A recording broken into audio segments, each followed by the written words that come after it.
오늘 하나님 말씀 이사야 23장 15절부터 18절까지 우리 교독하시겠습니다. 한 절씩 제가 한 절 읽고 여러분 한 절 읽고 제가 시작하겠습니다. 그날로부터 두로가 한 왕의 연한같이 70년을 잊어버림이 되었다가 70년이 필한 후에 두로는 기생의 노래의 뜻같이 될 것이라. 그랬던 기생들의 수금을 가지고 성읍에 두루 행하며 기묘한 곡조로 많은 노래를 불러서 너를 다시 기억해 하리라 하였다. 70년이 필한 후에 여호와께서 두로를 권고하시리니 그가 다시 취리하여 지면에 있는 열방과 음란을 행할 것이며 그 무역한 것과 이익을 거룩히 여호와께 돌리고 간직하거나 쌓아두지 아니하리니 그 무역한 것이 여호와 앞에 거하는 자의 배불리 먹을 자료, 잘 입을 자료가 되리라. 아멘. 이사야 22장에서는 다윗의 열쇠 마스터키를 여러분들에게 소개를 해드렸습니다. 열쇠나 다윗의 장막이나 다윗의 천막이나 다윗의 왕좌, 보좌나 다 똑같이 다윗의 자손 예수 그리스도께서 이 땅에 오셔서 완성하실 천년왕국에서 완성된다는 사실을 여러분에게 말씀을 드렸습니다. 오늘은 좀 생소하긴 하지만 두로와 시돈, 이 나라들이 왜 잃어버렸다가 다시 하나님께서 권고하셔서 알게 하시고 그런데 또 다시 타락을 해서 이렇게 하나님으로부터 버림받는 사람들이 있는가 하면 그 가운데도 또 남은 자가 있어서 하나님의 선택을 받는 사람들이 있다는 내용을 역사적으로, 문화적으로, 영적으로 여러분이 정리를 해드리겠습니다. 두로와 시돈이라는 말을 여러분 들어보셨습니까? 네, 신약 성경에도 나오죠. 예수님께서 외국에 두 번 딱 가셨는데 한 번은 헤롯이 잡아 죽이려고 해서 애굽이라는 나라로 갔다 오시고 또 한 번은 예수님께서 3년 반 동안 사역을 하시다가 해외 선교를 한 번 딱 하셨습니다. 그게 두로와 시돈 지역입니다. 그것도 말씀을 드리도록 하겠습니다. 자, 두로와 시돈은 얼마나 번창하고 찬란했던 문화를 가지고 있었던지, 그런데 갑자기 망하게 되고 그리고 70년 동안 잊어버린 바가 되었다. 여러분은 영향력 있는 사람들에게 혹은 높은 사람들에게 기억되기를 바라십니까? 아니면 잊어버리기를 바라십니까? 모르나 마나. 여러분 기억되는 사람이 되기를 원하십니까? 아니면 정말로 잊어버려지는 사람이 되기를 원합니까? 저는 한 40몇 년 동안 점점 잊어버려 가고 있습니다. 옛날엔 좀 기억될 만한 이름이었습니다. 제가 이 일본에 오기 전에는. 그런데 일본에 와서 이제 점점 기억이 아주 사라져가는 그런 사람으로 되어가고 있습니다. 여러분도 저를 기억하지 않아 주실 겁니까? 그런데 제가 가장 높은 분하고 얘기를 해봤는데요. 그분께서 저를 기억하신다고 말씀하셨습니다. 그분이 우리 함께 섬기는 우리의 주님이십니다. 그분이 기억하시면 됩니다. 옆에 사람 아무도 기억해 주지 않아도 괜찮은데 그분이 기억해 주시면 됩니다. 자, 그런데 두로와 시돈이라고 하는 나라가 왜 이렇게 갑자기 멸망을 했을까요? 문화사적으로 한번 생각을 해보도록 하겠습니다. 여러분, 두로와 시돈이라고 하는 두 나라를 합해서 베니게라고 이야기를 합니다. 페니키아라고 말합니다. 그들은 문화사적으로 얼마나 중대한 일을 했느냐 하면 페니키아 문자를 만들어냈습니다. 그 페니키아 문자를 헬라 사람들이 발전을 시켜가지고 알파벳을 만들어냈습니다.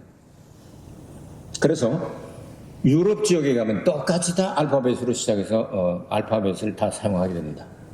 제가 알기에는 예수님이 재림하실 때까지 아마도 그 알파벳을 사용하는 영어가 중심이 된 것이 빼앗기지 않을 거로 생각합니다.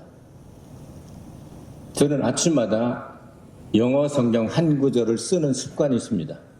그날 그것을 외웁니다. 그런데 그 다음날 그것을 다 잃어버립니다. 안 되는 걸 어떻게 해요? 근데 그날은 기억합니다. 근데 그 이튿날 되면 꿈에서 누가 다 가져갔는지 남지는 않습니다. 어쨌든 습관으로 그렇게 하고 있는데, 왜냐하면 예수님이 오실 때까지 이 알파벳, 다시 말해서 영어가 공용어 중심이 된다고 말이에요. 동양에 오면 우리 한자를 사용하게 되는데 중국과 한국과 일본, 대만 이런 등지에서 한자가 통용이 되지만 세계 공용화는 되질 않습니다. 아시겠어요? 그러니까 중국어를 잘해도 좋고 다른 거 잘해도 다 좋은데 일단 기본적으로 영어를 잘 하지 못하면 세계의 통용은 되지 않는다. 그런데 영어만 가지면 예수님 오실 때까지 아마도 변하지 않을 것 같은 생각이 들어요, 제 생각에는. 그래서 예수님 오실 때까지 영어 잘하면 어느 나라 가든지 설교를 하든지 강의를 하든지 이야기를 하든지 말할 필요도 없이 다 통용이 됩니다. 저는 영어를 미국에서 산 적이 없기 때문에 회화나 이런 거 잘 못하고 듣는 것도 히어링도 약하고 그렇습니다. 그런데 꼭 필요한 강의를 해달라고 그러면 제가 원고를 만들어서 가서 읽어줄 수는 있습니다. 그래서 여러 번 다녔죠. 필리핀도 가고 케냐도 가고 여러 번 영어권에 가서 했는데요. 그게 제대로 되질 않아요. 그거를 만들어낸 게 어느 나라냐면 바로 두로와 시돈이다 말이에요. 문화사적으로 굉장한 나라였다는 거 아시겠죠? 영적으로 얼마나 중요한 나라는냐면요. 영적으로 사탄이 누가 사탄이 되는가 정확하게 구분이 되어 있지 않지만 요한계시록 12장에 보면 사탄 곧 마귀가 하늘에 있는 별들을 3분의 1을 끌고 이렇게 타락한 것을 기억하고 있습니다.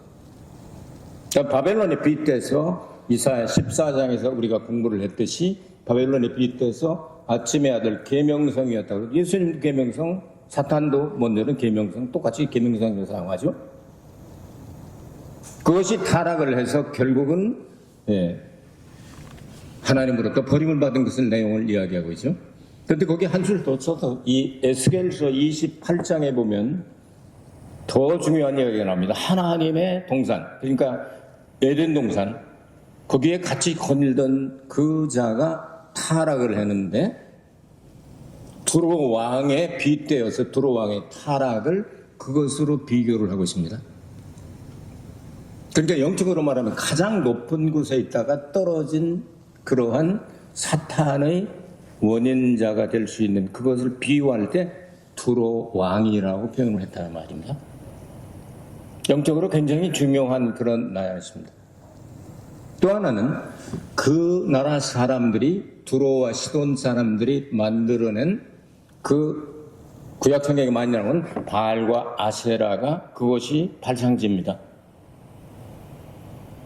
그 바알과 아세라를 섬기는 대제사장의 딸 이름이 이세벨입니다.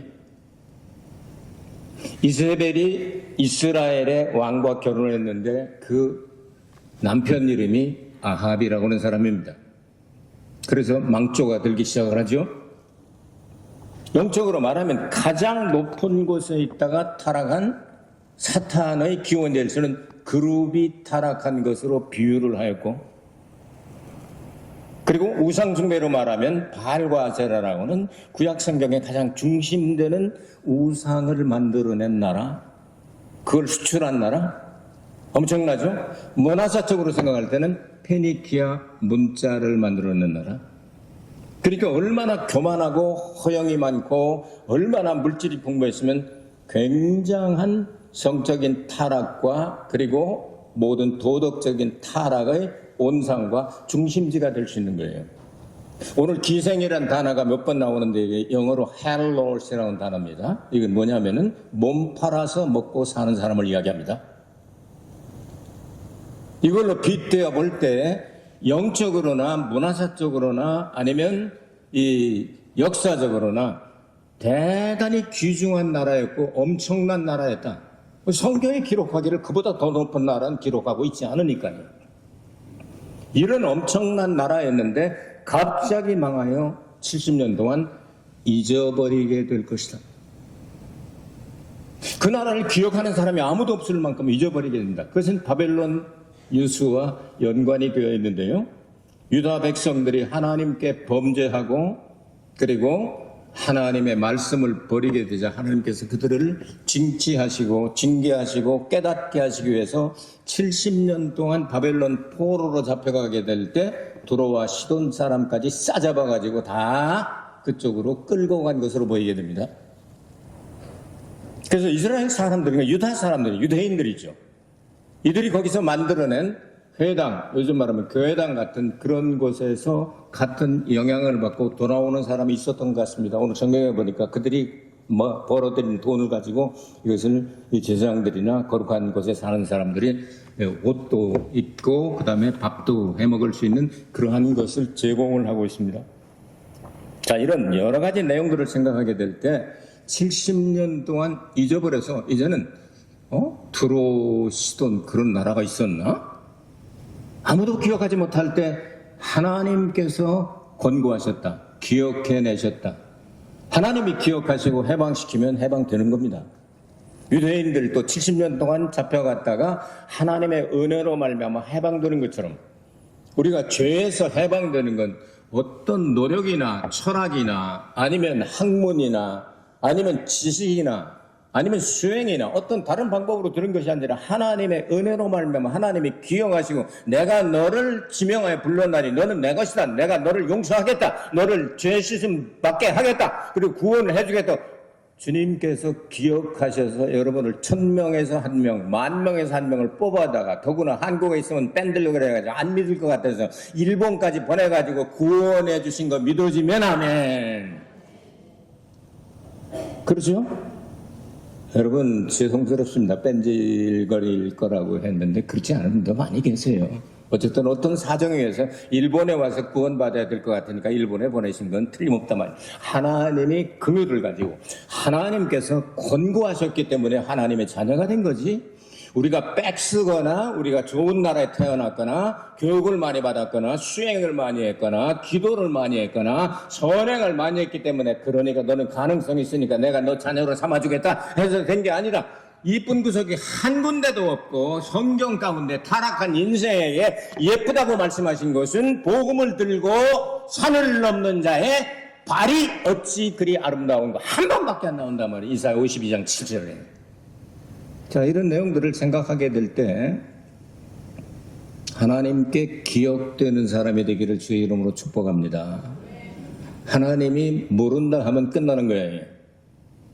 주의 이름으로 귀신도 쫓아내고 능력도 행하고 많은 역사를 일으켜 세계 모든 사람들이 그 사람 오면 아무개 하면 다 할 수 있어도 주님께서 그날에 내가 너를 처음부터 아예 도무지 모른다. 이 불법을 행하는 자들, 그건 또 아셔요. 불법을 행하는 건 잡아내라.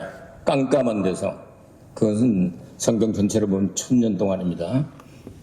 1000년 동안 예수님 얼굴을 뵙지 못하고 괴로움을 당하는 그런 일이 있을 것을 말씀하고 있습니다. 자, 하나님께서 이렇게 긍휼히 여기셔서 회복을 시켜주셨는데 기생의 노래와 같이라는 단어가 16절, 17절, 15절부터 16절, 17절 계속해서 나오죠. 기생의 노래와 같다. 돌아왔어요. 이제 해먹을 것이 없어요. 다시 나라가 망했으니까. 집도 무너지고 성도 무너지고 나라와 모든 것들이 다 무너져 버렸으니까 돌아와서 해먹을 수 있는 건 뭐냐면 자기들이 옛날부터 해먹던 그 짓, 그 재주밖에 없는 거예요. 기생길밖에 없는 거예요. 쉽게 말하면 기생이라는 건 자기 몸을 팔아먹고 사는 사람들이 아니면 이 수금을 타거나 아니면 노래를 부르거나 하는데 그들의 노래 가사, 노래와 같이 되게 하겠다. 직업을 어디가 얻을 수가 없어요. 어디 가서 떳떳하게 직장에 이력서를 낼 수도 있는 것도 아니에요. 70년 동안 잃어버렸다고 하는데 너 출신이 어디야? 저 베니게인데요. 두로와 시돈 지방에서 왔는데 써먹을 데가 없구나. 할 줄 아는 게 뭐야? 제가 좀 이런 걸 잘합니다. 깽깽이를 잘합니다. 말하자면 딴따라를 잘합니다. 제가. 그래? 한번 해봐. 부어라 마셔라 하면서 거기에 가서 또 웃음을 팔고 몸을 팔고 모든 걸 팔고 재주를 팔고 여러분 이렇게 해도 그 가운데도 하나님께서 기억하시는 사람이 있다는 사실을 잊지 말게 되시기를 바랍니다. 우리의 과거의 역사지만 예배당 건축하고 그럴 때 어떤 사람들이, 많은 사람들이 이렇게 헌금을 했는지 아십니까? 물장사라고 말해서 미즈쇼바이라고 밤일을 하는 그런 분들이 목적이 뭐냐면 하나님의 거룩한 예배당을 짓는다는데 이것만은 내가 생전에 꼭 이루고 돌아가야 되겠다. 많은 분들이 그분들이 헌금을 했습니다. 오늘 성경에 보니까 그런 것도 하나님이 거룩하게 쓰실 수도 있다. 그거 해서 돈 바쳐라 하는 내용이 아니에요. 그것도 오해해가지고 이 목사 설교하는데 말이야 아주 말이야 무슨 짓을 해서라도 돈 바쳐가지고 돈 만들어가지고 헌금해라 그랬다. 그렇게 이상하게 또 저를 그렇게 40몇 년 보신 분들은 그렇게 안 할 텐데 그건 이상하게 생각하지 마세요. 하나님께서 기억하시는 사람이 되면 직장도 갈 수가 없고 어떻게 취직도 할 수 없고 그런 상황 가운데서도 자기가 가지고 있는 재주가 나는 주님 섬기는 것으로 만족하리라 하고 나는 이런 곳에 가도 절대로 이것은 안 하겠다. 쉽게 말하면 이런 건 안 하겠다. 내가 악기는 연주하겠다. 노래도 하겠다. 춤도 추겠다. 시켜내다 하겠다. 그러나 그것만은 안 되겠다. 이렇게 할 수 있잖아요. 그런 내용으로 기생의 노래 가사와 같이 되게 하겠다. 불러봐. 노래를 불러봤더니 우리가 옛날에는 이래 구설했고 하면서 들어와 시더니 세계 최고봉으로 가장 찬란했던 문화를 가지고 있으니까 여러분 거기에 나온 노래들이 많이 있을 거 아니에요? 유행했던 그 노래들이 많이 있을 거 아닙니까? 그런 노래들을 하고 이렇게 저렇게 지냈다 그 말이에요. 그런데도 그 일부는 또다시 돈이 쥐어지게 되자 각 나라 왕들, 각 나라 사람들과 간음을 하였다, 음행을 하였다 그렇게 나오고 있습니다. 음행은 두 가지가 있습니다. 하나는 몸으로 짓는 음행이 있는가 하면 또 하나는 욕심, 탐심은 곧 우상숭배니라. 골로새서 3장 5절에 나오죠. 이런 걸 가지고 해서 다시 타락하는 그런 사람들이 생겨날 수가 있다 그 말이에요. 이런 드로와 시돈이 왜 구약 성경에 자주 언급이 되고 또 신약 성경에도 빼놓지 않고 언급이 되느냐. 여러분 다윗 왕궁을 지을 때 목자재를 어디서 가져왔는지 아시죠? 레바논의 백향목입니다. 그 이후에 하나님께서 영광을 받으실 솔로몬 성전을 지을 때 하나님의 영광은 최고의 영광입니다. 최고의 영광스러운 그 집을 지을 때 레바논의 백향목을 가져다가 다시 후람이라고 하는 사람, 히람이라고도 나오고 후람이라고도 나오는데요. 이 사람은 청동기의 최고의 기술자입니다. 그래서 이스라엘 사람들, 유대 사람들에게 없는, 이스라엘 사람들에게 없는 건축 기술을 가지고 와서 그의 감독하에 솔로몬 성전이 여러분 아시다시피 엄청나게 아름답게 짓게 되는 거죠. 자, 이렇게 연결됩니다. 솔로몬하고 연결이. 신주국 교회인이라고 여러분 혹시 가보신 적 있어요? 야외 예배 나오시는 분들은 가보셨죠? 거기 들어가면 이제 제가 왼쪽으로 돌기 시작할 때가 있고 오른쪽으로 돌기 시작할 때가 있는데 가운데로 들어가면요 히말라야 백향목이 있습니다. 가지가 이렇게 길어가지고 아주 그늘을 많이 만드는 거죠. 그것은 히말라야 백향목이에요. 근데 신주 구문에서 들어가자마자 오른쪽으로 싹 돌다가 한 50m 들어가면 왼쪽에 백향목 나무가 한 4그루, 5그루 정도 있는데 거기에 써다보면 레바논의 백향목 이렇게 붙여 있습니다. 저는 그냥 다니는 법이 없어요. 이게 무슨 나무인가 하고 쳐다보죠. 써먹으려고 언젠가는. 레바논의 백향목. 한 300~400년은 묵어 보이던데 레바논의 백향목은 3000년까지 산다고 합니다. 엄청나죠? 그런 엄청나게 좋은 나무에다가 놋기술자, 그러니까 청동기 제작할 수 있는 기술자가 와서 솔로몬 성전을 가장 아름답게 만들었습니다. 그러나 그것을 하나님께서는 버리실 때 버리시고 그리고 다시 돌아와서 짓게 하시고 그 성전의 사명이 언제 끝나게 되죠? 예수님이 십자가에서 못 박혀 운명하실 때 성전에는 휘장이 위로부터 아래로 둘로 찢어졌다. 사람이 찢은 게 아니죠. 위로부터 아래니까 한 15m 되는 높이인데 사람이 찢은 게 아니죠. 하나님이 찢었다. 그로부터 시작해서 예수님께서 예언하신 대로 이 성전을 헐라 내가 3일 만에 다시 짓겠다. 이것은 예수 그리스도의 몸을 이야기한 것을 제자들이 알게 되었죠. 자, 그러면 솔로몬의 성전의 사명은 예수님이 십자가에서 달려 죽으실 때까지 끝이다. 그래서 우리는 일본식으로 성가, 성가대, 성전 말은 사용하지만 이것은 사실 솔로몬 성전의 성전이 아니라 예배당이고요.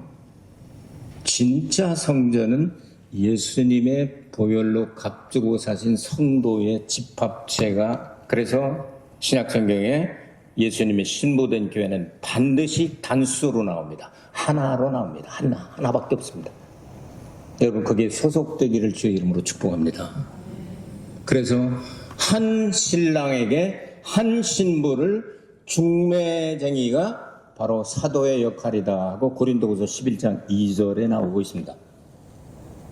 자, 성전과 예배당이 어떻게 다른가를 아셨고 진짜 성전은 누구인가를 여러분은 아셨습니다. 예수님의 피로 값주고 사신 교회가 바로 신약의 성전입니다. 요거 오해하면 안 됩니다. 이런 내용들과 연결이 되고요. 자, 바벨론 유수에서 돌아와서 해방과 자유를 얻고 이렇게 영향을 받아서 하나님을 믿는 사람들이 생겨났는데 예수님 당시 때 두로와 시돈 사람들은 어떻게 되었을까요? 두로와 시돈 지방의 사람들을 위해서 예수님은 마태복음 12장에 보면 베세다와 고라신이라고 하는 곳이 있는데, 베세다라고 하는 것이 갈릴리 호수에 가보면 그 호숫가에 있는 마을 이름입니다. 그 근처에서 기적을 엄청나게, 오병이어의 기적이 어디서 일어났게 해요? 베세다고 한 게 아니죠. 그만큼 기사와 이적을 많이 일으켰는데도 사람들이 믿지 않으니까 예수님께서 이 화이실진저 고라시나 베세다야 하면서 막 화를 내신 적이 있거든요. 여기서 행했던 기적을 두로와 시돈에서 행했으면 회개운동이 일어났을 것이다. 예수님 말씀하셨어요. 마태복음 15장으로 갑니다.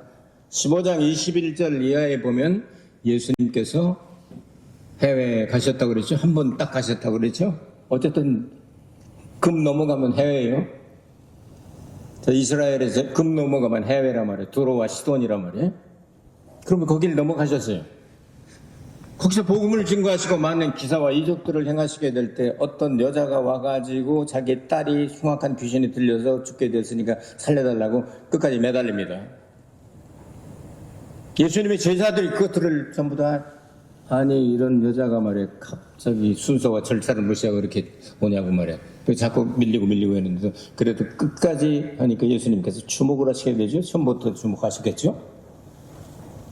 마지막에 예수님조차도 자녀의 떡을 취하여 개한테 주는 게 그게 마땅한 일이 아닌데 이런 식으로 말씀하십니다. 그러니까 그 여자가 얼른 닫아가지고 예 저는 개입니다. 그 소리죠. 주인의 상에서 떨어지는 떡부스러기, 그러니까 빵 쪼가리라도 얻어먹고 삽니다. 그러니까 저는 개입니다.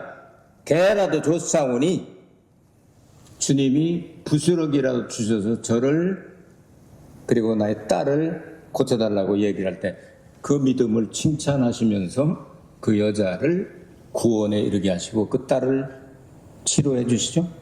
그 여자를 가나안 여자라고 기록을 하기도 하고 수로보니게 여인이라도 기록합니다. 수로보니게, 베니게, 두로와 시돈 똑같은 곳이 그곳에도 역시 구원받을 사람을 하나님께 남겨놓으시고 뽑아내셔서 쓰신 것처럼 하나님의 역사는 이렇게 놀랍게 나타나게 됩니다. 이렇게 해서 사도행전 21장으로 가면 여러분 성경 부지런히 읽고 금년도 성경 우리 교회 목표 중에 하나가 뭐죠? 성경 통독운동. 한 군데만 읽지만 좋은 것만 복받는 것만 맨날 골라서 읽고 그러지 말아요. 될 수 있으면 빨리 창세기부터 요한계시록까지 그냥 빨리 끝장 한번 내보야 되겠다 하는 결심을 가지고 가장 빠른 시간 내에 한 번은 읽을 수 있으면 가장 많이 남습니다. 그걸 매일 훈련하세요. 매일. 그렇게 착착착착착 이렇게 연결이 되면 하나님의 말씀이 우리의 생명의 양식이 되고 우리를 살리게 됩니다. 그 말씀을 꼭 붙잡게 되시길 바랍니다. 바울이 3차 전도 여행을 갔을 때 이 드로아 시돈 지역을 지나서 가게 됩니다. 사도행전 21장에 보면 드로아 시돈 지역에 갔을 때 예수님의 제자들이 거기 있어서 만났다고 기록을 합니다. 제자들이 거기까지 생긴 거예요. 그러니까 하나님은 드로아 시돈이 그렇게 영적으로 타락하고 물질적으로 타락하고 문화적으로 타락하고 여러 가지 문제가 있음에도 불구하고 거기서 하나님께서는 남은 자를 거기다가 두셔서 그들을 통하여 구원받을 사람을 구원받게 하신다. 지금 어디죠? 헤즈볼라의 본거지인 레바논 여러분 들어보셨습니까? 거기 숨겨져 있던 그 나라가 지금 벌집 쑤신 것처럼 일어나서 이스라엘과 전쟁을 일으키고 헤즈볼라가 계속 싸우고 이런 과정을 통하여 세계의 이목을 집중시키고 거기에 하나님이 택한 백성들을 구원하시려고 하는 작정을 우리는 보고 있습니다. 여러분 이런 걸 볼 줄 알아야 돼요. 그 나라가 땅에 묻혀지고 잊혀진 나라처럼 보였는데 갑작스럽게 이스라엘과 적대관계에 있으면서 동시에 헤즈볼라가 거기서 막 그냥 나쁜 짓을 하면서 동시에 그쪽에도 크리스찬들이 숨겨졌던 크리스찬들이 나와서 공동체를 이루고 크리스찬들이 예수 그리스도를 믿고 전도하는 사람들이 많이 생겨나기 시작을 했단 말이에요. 이런 내용들을 생각하고 오늘 성경 말씀을 여러분께서 읽으시면 이사야 23장 같은 경우를 읽으면 무슨 얘기인지 잘 알기 어려운 내용들이 많이 있습니다만 오늘 메시지를 여러분이 간추려서 두로와 시돈 지역이라고 하는 것은 영적으로는 그 바알과 아세라의 발상지구나. 그리고 얼마나 높게 교만해졌으면 그룹의 타락과 함께 두로 왕에게 그렇게 하나님께서 판정을 내리셨을까? 이런 것 하나를 생각하시면 좋겠고요. 그리고 문화적으로 생각할 때는 세계의 종말이 올 때까지 사용할 수 있는 알파벳의 기원을 그들이 그려내기 시작했다는 것도 여러분께서 기억을 하시면 좋겠습니다. 이런 역사 관계에서 하나님의 백성들이었던 이스라엘 사람과 이런 연관을 맺으면서 그 사이에서 하나님께서 남은 자들을 반드시 색출하셔서 구원해 주시는 하나님의 인자하심을 바라보면서 일본 땅 얼마나 전도하기 어렵습니까? 0.5% 1억 2,300만 명 가운데 0.5% 약 50만 명 정도의 크리스찬이 살고 있는데 한 사람 전도하기가 너무나도 힘들고 어렵지만 하나님이 기억하시면 구원받을 사람은 구원받게 하십니다. 여러분이 그 한 사람 한 사람을 전도하는 일을 감당하게 되시길 바랍니다. 하나님은 반드시 구원하실 사람을 구원하시게 될 것입니다. 그래서 요셉도 13년을 잊어버렸다가 모세도 40년을 잊어버린 사람이 되었습니다. 바울도 14년 동안 바울이 누구야 하고 잊어버린 사람이 되었으나 하나님의 때가 참에 붙잡아다가 쓰실 때 성경에 비교할 수 없는 수많은 일들을 하게 하셨습니다. 여러분, 우린 부족하고 연약한 사람들이지만 하나님께서 기억하신 바 된 사람이 되기를 바라고요. 두로와 시돈까지도 긍휼과 자비를 가지고 하나님께서는 버리지 아니하시고 구원의 반열에 띄워주시는 은혜를 생각하면서 여러분도 그와 같은 사람이 되기를 주님의 이름으로 축복합니다. 은혜로우신 아버지 하나님, 오늘도 70년간 잊혀진 두로와 시돈을 중심으로 해서 성경에 기록된 내용들을 연결시켜 보았습니다. 하나님께서 우리를 기억하셔서 다시 하나님의 백성이 되게 하셨을 때, 은혜와 평강과 축복을 주셨을 때 다시 음행하지 아니하고 주님이 기뻐하시는 그 길로 걸어가서 마지막에 주님의 칭찬받는 구원받은 백성들이 되게 하여 주옵소서. 일본 땅에서 참 힘들고 어렵게 눈물을 겪는 사연 하나하나를 들을 때마다 눈물 없이 들을 수 없는 많은 사람들이 먹고 살기 힘든 이 땅에서 그래도 주님을 바라보며 예수님 재림하실 때 기억해 주실까나 하고 하루하루를 견디며 나아갑니다. 쓰러지고 넘어지고 다시 일어나게 하여 주시고 힘과 능력을 허락해 주셔서 기어이 예수님의 몸된 교회가 되어 예수님 재림하실 때 공중에서 예수님 만나 천년 왕국에 들어가 주님과 함께 다스리는 축복의 사람들이 되게 하여 주옵소서. 예수 그리스도 이름으로 기도하옵나이다. 아멘. 우리 주님께 영광의 박수 올리겠습니다.